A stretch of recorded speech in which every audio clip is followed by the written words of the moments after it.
মন্ত্রিসভা গঠনের লক্ষ্যে সম্ভাব্য মন্ত্রীদের সঙ্গে যোগাযোগ শুরু করেছে মন্ত্রিপরিষদ বিভাগ। টেলিফোনে শপথের প্রস্তুতি নিতে বলা হয়েছে তাদের।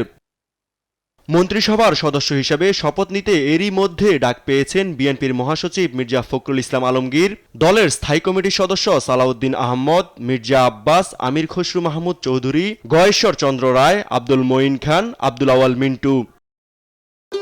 ভবিষ্যৎ হোক নিরাপদ, বিনিয়োগ হোক বিশ্বস্ত, আর আমার পছন্দ সল্ট বে।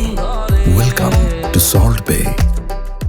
ডাক পেয়েছেন শহীদউদ্দিন চৌধুরী অ্যানি, ইসমাইল জবিউল্লাহ, আরিফুল হক চৌধুরী, মোহাম্মদ আসাদুজ্জামান, এহসানুল হক মিলন, শাহ মোফাজ্জল হোসেন কায়কোবাদ, শরীফুল আলম, কায়সার কামাল।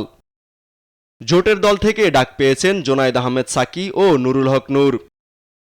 অভিজ্ঞতা ও দলের সিনিয়রিটির ভিত্তিতে গুরুত্বপূর্ণ মন্ত্রণালয়গুলোতে দায়িত্ব পেতে পারেন এসব নেতারা।